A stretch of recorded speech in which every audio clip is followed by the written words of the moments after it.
Saudara-saudari terkasih, apakah saudara sudah memulai hari ini dengan penuh sukacita dan punya niat untuk berbuat baik meskipun kecil? Semoga Tuhan memberkati niat baik saudara. Mari kita hidup sepenuhnya, karena hidup itu luar biasa.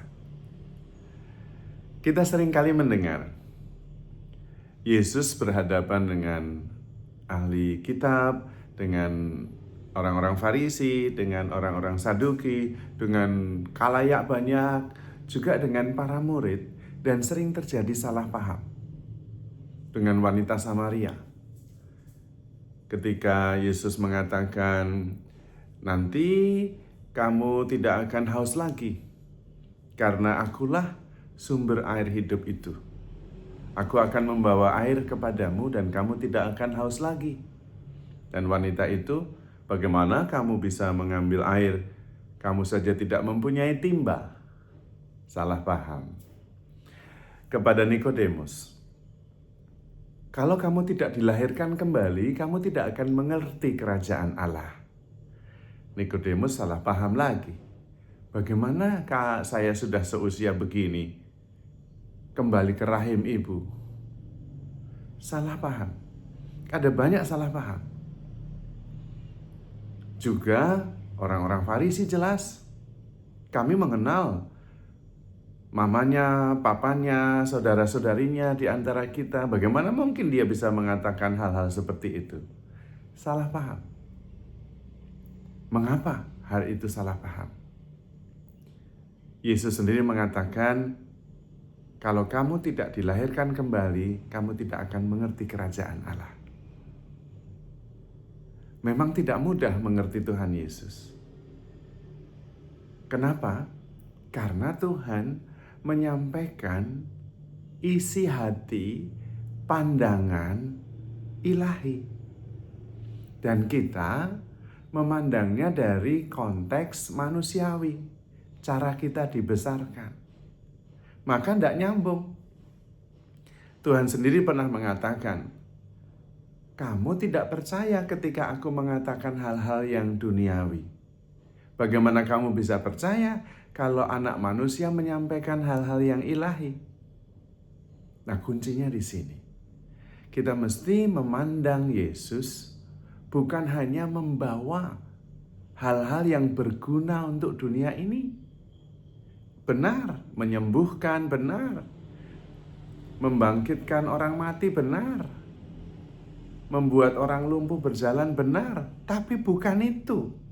Ada yang lebih besar, yaitu rahasia ilahi, kehidupan kekal, kesatuan dengan yang ilahi.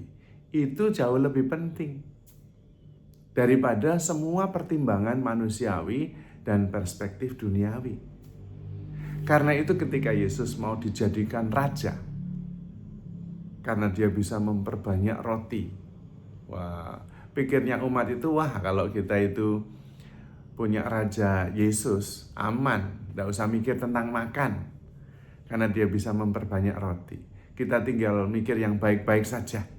Aman sudah. Tapi Yesus tidak mau.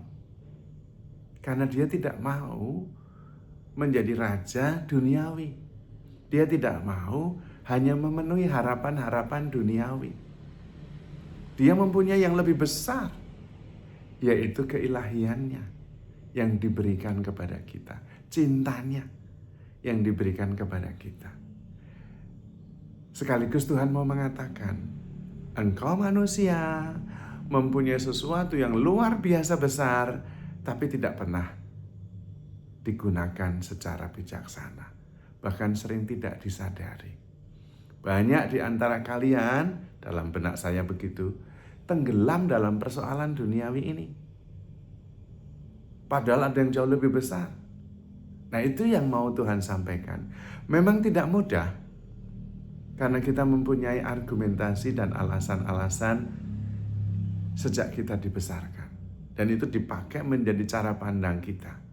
Dan itu yang menghalangi kita mengerti bahasa Tuhan, isi hati Tuhan.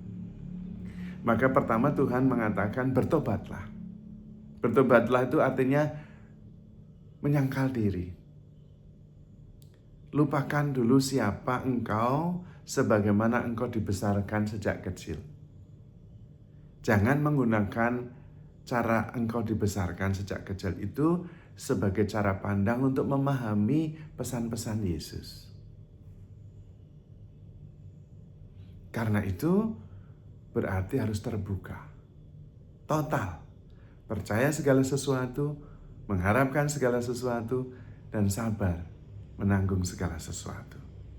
Dan itu bisa dilakukan ketika kita sadar bahwa kita sebenarnya tidak tahu apa-apa dan tidak bisa apa-apa. Lalu kemudian kita terbuka menerima segala sesuatu yang disampaikan Tuhan kepada kita.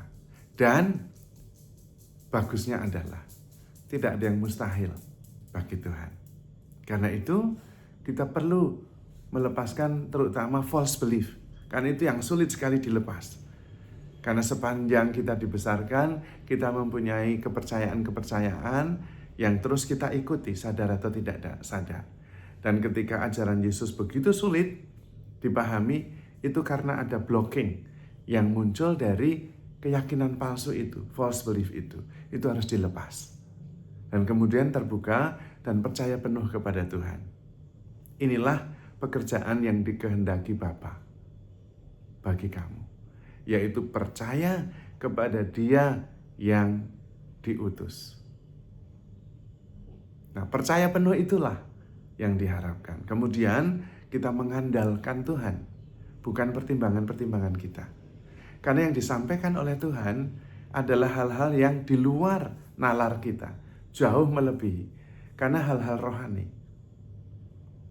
Kalau saya berasal dan datang dari bumi ini, saya akan berbahasa dengan bahasa bumi, menyampaikan apa yang ada di bumi.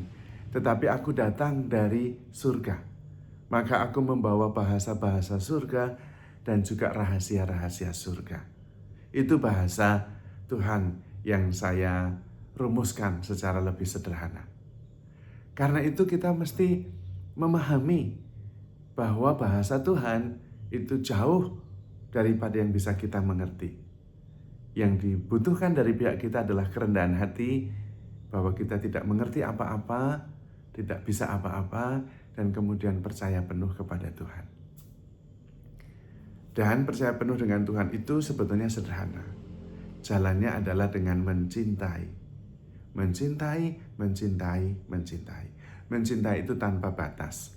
Kalau cinta dengan batasan-batasan, bukan cinta. Kalau cinta dengan syarat-syarat, bukan cinta. Nah, itulah kekuatan besar yang sebetulnya adalah sebuah keterbukaan untuk menerima apa saja, mempercayai apa saja. Dan pada waktu itulah kita bisa bersatu dengan Tuhan sendiri. Karena barang siapa mengasihi, dia tinggal di dalam Allah dan Allah di dalam dia, karena Allah adalah kasih.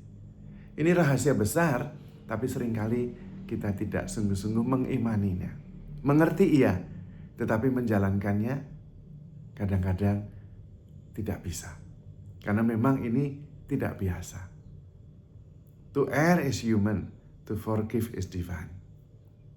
Berbuat salah itu manusiawi, tetapi mengampuni itu ilahi.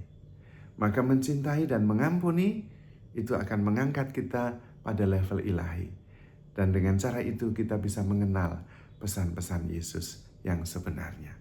Dan kita kemudian tidak lagi terbelenggu di dalam persoalan-persoalan duniawi, tetapi kita bisa mengatasinya. Bukan persoalannya tidak ada, tetapi kemudian kita bisa menyadari dan melihat dari perspektif yang lebih jauh, lebih luas, yaitu perspektif ilahi, perspektif kasih, perspektif pengampunan. Kita mohon rahmat Tuhan, supaya Roh Kudus yang sudah ada di dalam diri kita, menuntun kita untuk bisa memahami pesan-pesan Tuhan untuk hidup kita yang nyata. Maka saudara-saudari terkasih, handle yourself with care, because you are love. Tuhan memberkati.